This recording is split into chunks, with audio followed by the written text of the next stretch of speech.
Seja bem-vindo à aula sobre genética promovida pelo Departamento do Spitz Alemão do Estado de São Paulo. Nesse vídeo, nosso tema será a introdução sobre genética. A nossa palestrante convidada será nada mais, nada menos que Fabiana Michelsen de Andrade, bióloga com mestrado, doutorado e pós-doutorado em genética, trabalha com aconselhamento genético de criadores de pequenos animais, criadora do site geneticacanina.com, membro e pós-doutoranda do Grupo de Pesquisa em Melhoramento Genético Animal, o MEGAGEN, da Universidade Federal do Rio Grande do Sul, a URGS. Antes de iniciarmos, vamos passar a palavra para o coordenador do Departamento de Spitz Alemão, Luiz Fernando Rodrigues. Está contigo, Luiz Fernando. Boa, vamos falar agora, então, sobre as constituições dos primeiros Spitz alemão, né? Embora possamos perceber que uma grande quantidade de exemplares laranjas que predomina nos inúmeros plantéis mundiais, sabemos que a cor clássica da raça de origem tenha sido os pretos, os marrons e os bicolores, né? Podemos analisar que o maior desafio de seleção foi formar famílias desses cães unicolores. Essa tradição e costume foi o que possibilitou atingirmos que os cães de pelagens sólidas, que hoje temos acesso, vale então a importância em preservar e manter esse trabalho, valorizando e respeitando os resultados até os dias atuais. O que é genética? Genética é aquele ramo da ciência que busca explicar os modos de herança de características de uma geração para outra. Na domesticação e criação de diferentes espécies e raças, a genética possui uma grande aplicação prática. Quanto mais o criador se apropria dos seus conceitos, maior é a possibilidade de ter sucesso no direcionamento que escolheu para a sua criação. Nesse sentido, a questão fundamental a ser analisada para o sucesso de um programa de criação é se o problema pode ser respondido através da genética básica, de fácil compreensão do leigo, ou se mesmo necessita de intervenção de um profissional da área. Como acontece em qualquer campo de conhecimento, mesmo para decidir quando procurar auxílio especializado, o criador precisa ter noções mínimas desta área de conhecimento. É importante lembrar, quando for o caso, que a genética é uma especialidade e nenhum profissional apenas graduado está habilitado para o trabalho. Biólogos, zootecnistas ou médicos veterinários, com pós-graduações em genética ou melhoramento genético, que são áreas diferentes, especializações, em reprodução animal. São os profissionais mais indicados para a atuação. Então, para atuar na sua área, doutora, é essencial ter pós-graduação em reprodução animal? Então, eu gosto de falar sobre isso para deixar isso mais claro, né, para o público de uma maneira geral. São áreas diferentes, certo? A reprodução animal é uma área e a genética ou melhoramento genético é outra área. Por que eu sempre digo isso? Porque quando eu reproduzo um casal de cães, eu posso estar promovendo melhoramento genético com essa reprodução ou não. Depende do que eu avaliei para escolher os meus reprodutores, certo? Então, quem faz especialização em reprodução animal vai entender da parte hormonal, da parte fisiológica desses cães, vai entender tecnologias, biotecnologias de reprodução, que não são as reproduções naturais, são as reproduções artificiais, né? Então, esse profissional, que é basicamente exclusivamente o médico veterinário que trabalha nessa área, ele vai ter condições de fazer intervenções para aqueles animais que não conseguem se reproduzir, né? Então, ele é o profissional habilitado para auxiliar a melhorar a questão reprodutiva daquele cão que não consegue se reproduzir de maneira natural, ou, enfim, outros problemas que o criador acaba não tendo acesso ao cão e tem acesso, por exemplo, ao sêmen, né? Então, vai fazer uma fertilização artificial, precisa desse profissional. Isso é a reprodução animal.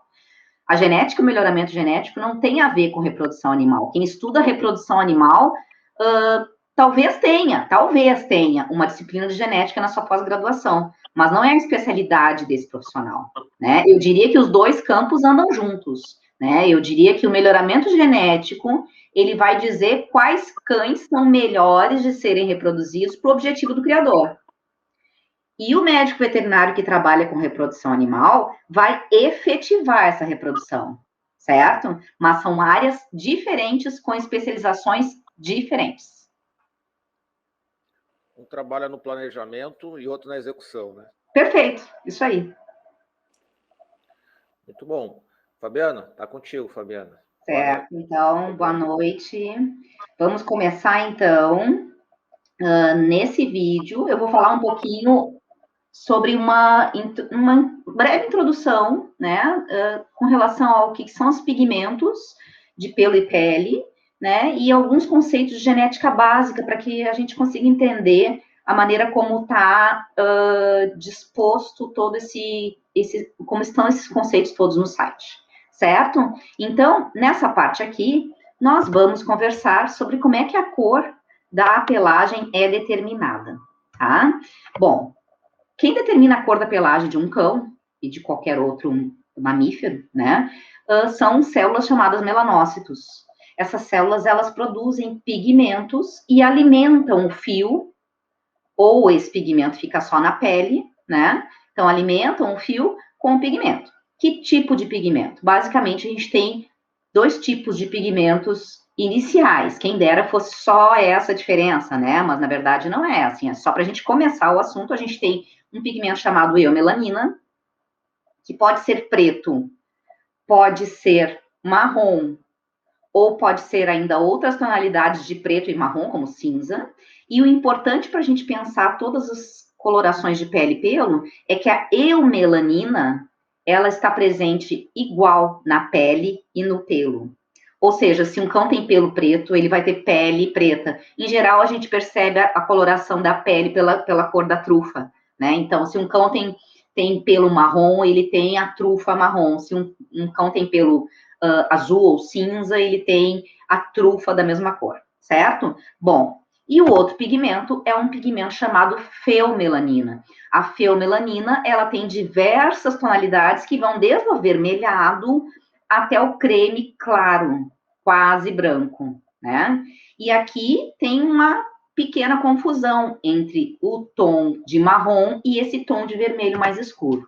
Então, é bem importante que a gente faça essa comparação aqui entre os vários tipos de eumelanina e os vários tipos de feomelanina. Vocês podem ver que a gente pode ter alguma confusão aqui, né? Mas, na verdade, a feomelanina ela é mais avermelhada e está presente somente no pelo, a pele vai ser diferente, e a eumelanina, ela é menos avermelhada, ela é um tom mais chocolate, e quando for eumelanina, vai estar presente na pele também, certo? Então, olhem só alguns exemplos. De aqui, à esquerda, eu estou falando de eumelanina,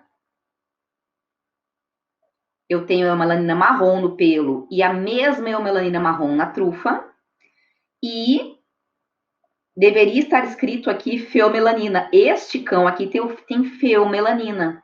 Vocês conseguem ver que o pigmento feomelanina avermelhado, ele é diferente da trufa. Por isso eu tenho certeza que eu estou falando de feomelanina nesse animal, e aqui eu estou falando de eumelanina. Eumelanina e feomelanina podem também estar distribuídos em diferentes locais do corpo do animal, como, por exemplo, nesse cão preto e castanho. Então, eu tenho eumelanina onde é preto, feomelanina onde é o castanho, canela, tan, né, tantas nomenclaturas. E esse cão aqui com uma coloração fora do padrão do Spitz, o tigrado, também tem eumelanina na parte preta e feomelanina na parte mais alaranjada, digamos assim, certo? Além disso, eumelanina e feomelanina podem estar distribuídas de maneiras diferentes ao longo do fio de pelo. Eu posso ter o pelo inteiro com eumelanina, como é o caso da região preta do cão preto e castanho. Eu posso ter o pelo dividido entre regiões com eumelanina, feomelanina e depois eumelanina de novo, como é um pelo chamado agouti, que está presente no Spitz cinza, né? Que é uma coloração do Keeshond, e de também Spitz médios, pequenos e anões, né? Ou eu posso ter ainda o tipo de pelo que vai iniciar na raiz com feomelanina, mas vai finalizar na ponta com eumelanina. presente nos animais que hoje a gente chama, a gente padronizou de chamar de animais com cor zibelina, mas na verdade antigamente a gente falava sable, certo? Aqui a gente tem um outro exemplo de animal com coloração sable. Então, só para a gente perceber que mesmo que possa eventualmente, para um leigo, serem parecidos, o cão cinza, que tem o pelo agouti, tem um padrão de pelo que é diferente do cão zibelina, certo? Por que tem toda essa variação? Eu posso ter cada pelo com feomelanina ou com eumelanina, ou com as duas, como eu acabei de mostrar. Eu posso ter feomelanina e eumelanina sendo produzida no pelo em quantidade máxima, ou eu posso ter esses pigmentos sendo produzidos em quantidades menores.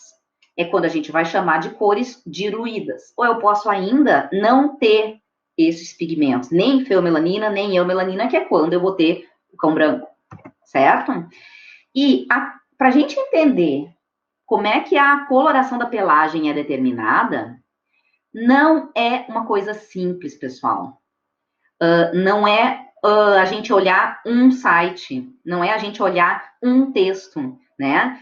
Para a gente entender a coloração da pelagem é uma característica muito complexa e eu preciso entender alguns conceitos básicos de genética, certo? A cor da pelagem não é feito só, a gente fazer esse raciocínio não é com base só em um gene.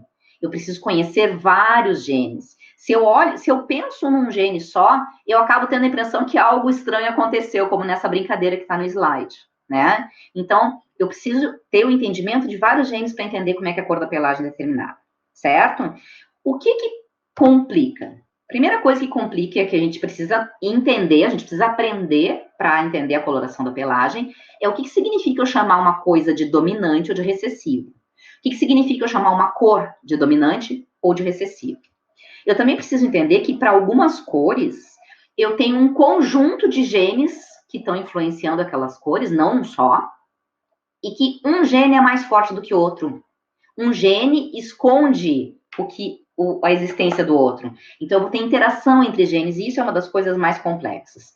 E, além de tudo, eu vou ter variação entre raças. Então, não necessariamente o que a gente está falando aqui para o Spitz alemão vai ser verdadeiro para outras raças, certo?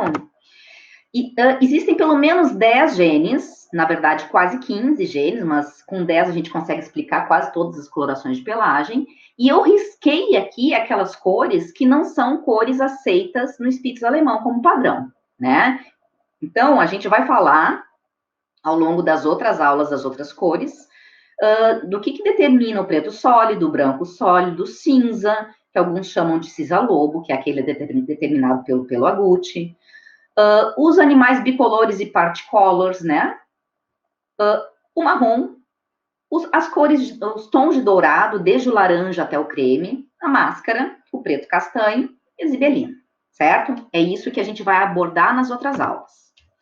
Nessa aula aqui, a gente vai fazer uma revisão rápida de o que significa dominante recessivo. Tá? Então, é muito importante vocês se darem conta que para cada gene que vocês vão estudar, que vocês vão olhar nos outros vídeos que estão nesse site, para cada gene, o cão vai sempre ter este gene em duplicata, sempre, sem exceção. Por quê? Porque para cada gene, digamos, o gene para a cor preta, esse cão ganhou o gene do pai e o mesmo gene da mãe, certo? Então, aqui eu tenho um exemplo, um cão que ganhou 2 genes iguais para preto. Um que veio do pai, um que veio da mãe. Aqui, eu tenho um outro exemplo. Um cão tem uma outra cor. Ele ganhou genes diferentes para marrom. Mas ele ganhou um do pai e um da mãe. Independente da cor que a gente estiver falando, sempre o cão vai ter um do pai e um da mãe. Certo? Da mesma maneira que quando esse cão aqui, esse cão preto, por exemplo, for ter filhotes, ele vai passar para o filhote só um desses genes. Só o gene que ele ganhou do pai ou só o gene que ele ganhou da mãe, certo? Os genes, essas duplas de genes que esses cães têm, podem ser os genes comuns da raça ou os genes raros da raça. Então, por exemplo, o que diferencia esses 3 cães? Esse daqui tem os 2 genes comuns da raça, por exemplo. O da direita tem os 2 genes raros da raça, e esse do meio tem um de cada, certo? Então, é isso que vai diferenciar um cão do outro com relação à coloração. E o que significa eu dizer dominante ou recessivo? Olhando sempre essa duplicata. Significa eu olhar a força que esse gene tem quando eu olho o animal que tem 2 diferentes. Então, o raro e o comum. Se esse daqui é mais forte, é ele que aparece. É ele que determina a cor. Então, digamos que esse animal aqui é marrom, porque marrom é dominante, por exemplo. Certo? E esse aqui, ele continua no animal, só que ele não está aparecendo. Então, eu vou chamar esse gene de gene recessivo. Popularmente falando, a gente chama muito esse cão de cão fatorado, né? Que é aquele cão que porta esse gene aqui. Ele passa esse gene raro, mas ele não demonstra esse gene raro. O gene que ele passa, mas não está aparecendo na pelagem, no fenótipo, a gente vai chamar esse gene de recessivo, porque ele é mais fraco. Então, vejam que nessa aula e em todas as outras das outras cores, eu vou utilizar isso que está aqui embaixo, ó. Eu usei a letra X para ser uma coisa genérica aqui, tá? Então, ó, o maiúsculo é maior do que o minúsculo. Por quê? Porque o maiúsculo é o gene dominante, é aquele que aparece no cão que tem 2 diferentes. Esse cão tem um segundo gene que fica ali escondido e eu vou escrever ele com letra minúscula depois do sinal de maior, porque ele é fraco, certo? De forma que o cão que tiver 2 dominantes, externamente, ele vai ser idêntico ao cão que tem 1 de cada. Porque o que está aparecendo é o dominante. Qual é o cão que vai ser diferente externamente? É o cão que tiver os 2 recessivos. Certo? E de onde surge esse cão aqui? Esse cão só pode nascer porque ele ganhou um recessivo do pai e o mesmo recessivo da mãe. Então, veja que da mesma maneira que cada cão recebe 2, cada cão só passa 1, certo? Porque se cada cão passar os 2 da duplicata, na próxima geração, em vez de 2, vai ter 4, né? Então, cada cão só passa 1. Neste acasalamento aqui, eu acasalei 2 cães, que a gente vai chamar de heterozigotos, porque tem 2 genes diferentes, e este cão aqui recebeu um xizinho do pai, um xizinho da mãe. Mas é claro que esse acasalamento poderia dar outros resultados também. Vamos pegar um exemplo. O gene para máscara, que a gente vai falar melhor dele quando a gente estiver falando do Keeshond, em outro vídeo, tá? Então, vejam. Esses 2 cães aqui, eu não consigo diferenciar eles fenotipicamente. Eles são cães creme. Eu não sei dizer, olhando essa foto, não tenho certeza se eles chegam a ser zibelino ou não, mas acho que sim, pelas orelhas. Mas o que me interessa aqui é, eles têm máscara? Ambos, certo? Mas eles não são necessariamente geneticamente iguais. Vejam que o da esquerda pode ser homozigoto e o da direita heterozigoto, mas o heterozigoto que vai passar o gene diferente para a prole, certo? Então, a gente tem aqui fenotipicamente 2 animais iguais, geneticamente 2 animais diferentes. E este cão aqui, que não tem máscara? Este cão que não tem máscara é aquele que tem os 2 genes recessivos. Então, vejam que a ausência de máscara só vai acontecer quando eu tiver um animal que é homozigoto para o gene recessivo de não ter máscara, certo? Ou seja, se eu reproduzo 2 cães que têm máscara, eu posso perfeitamente ter um cão sem máscara. Se eu reproduzo um cão com máscara e um cão sem máscara, eu posso ter ambos, porque veio xizinho de um genitor, xizinho de outro genitor. Mas eu posso ter também este resultado, xão de um genitor, xizinho de outro genitor. Agora, se eu reproduzo 2 cães que tenham a característica recessiva de não ter máscara, não tem como surgir um cão com máscara, porque a máscara é dominante e eu acasalei 2 cães que tinham um fenótipo recessivo. Então, isso aqui é impossível, certo? Então, quando a cor é dominante, algum genitor tem que ter ela também, ou o pai ou a mãe, ou ambos. Então, aqui, para este cão nascer, pelo menos um genitor tem que ter X. Quando a cor é recessiva pode vir de pais diferentes, porque nos dois ali vai estar escondido o X. Ou seja, se eu não quero uma cor dominante, eu vou ter que sempre acasalar macho e fêmea com cores recessivas. Se eu não quero uma cor recessiva, eu tenho que garantir que isso aqui não vai acontecer. Que macho e fêmea não tenham ambos o gene recessivo escondido. Certo? Então, isso é a genética básica para a gente pensar acasalamentos e previsão de resultados. Quais são os genes para cor que a gente vai trabalhar aqui? A gente vai falar das cores originais do Spitz alemão. Apesar de toda a variação que a gente conhece hoje em dia, a gente tem, de acordo com cada variedade, a gente vai ter a presença ou ausência de algumas cores.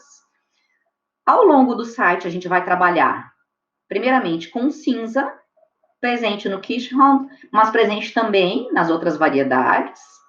A gente vai falar como é que acontece a cor preta, marrom e o branco, que acontecem no Spitz alemão grande, são as únicas cores do Spitz alemão grande, mas que também acontecem nas outras variedades. Nós vamos falar também da determinação genética do laranja, do creme, do vermelho, sólidos ou zibelina, e também dos bicolores pretos e castanhos e os manchados. Porque o Spitz alemão médio e pequeno, ele vai ter todas essas cores aqui. E o Spitz alemão anão vai ter todas as cores acima, mas ainda de uma maneira mais misturada, devido a não ter as restrições de cruzamento, de acasalamento entre as variedades. Certo? Então, é isso que nós vamos abordar neste site. Certo? Então, Luiz, agora passo a palavra para ti, para ver se tu tem alguma dúvida dessa parte. Doutora, voltando à questão da fiomelanina e da eumelanina, então a gente pode entender que na constituição da espécie canina, existem apenas duas cores de formação para constituir as variantes que há em todas as outras cores ou variedades ou possibilidades, acho melhor assim dizer. Realmente é parte desse princípio. Exatamente. É parte do princípio de dois pigmentos. Esses pigmentos podem estar distribuídos de maneiras diferentes ao longo do corpo, podem estar distribuídos de maneiras diferentes ao longo do pelo, né? Que eu mostrei ali o agute e o zibelina. E esses pigmentos ainda podem estar de maneira sólida, que é a produção máxima desses pigmentos, ou de maneira diluída, que é a pouca produção desses pigmentos. Mas, basicamente, são dois pigmentos. Perfeito. E voltando aos casos de dominantes, recessivos, vamos supor, né, que ali você deu um exemplo entre pretos. Então, vamos tentar colocar um exemplo genérico de um preto e de um marrom. Então, eu posso supor que esse cão marrom, que seria recessivo, Bzinho, né? Isso. Ele sempre será um cão homozigoto, e os pretos podem ser as duas coisas, heterozigotos ou... Perfeito, isso aí. Então, isso vai te ajudar a fazer a previsão do que vai acontecer na prole, né? A previsão do que vai acontecer na ninhada, né? Acho que a gente vai abordar isso melhor no vídeo do preto e do marrom, tá? Perfeito.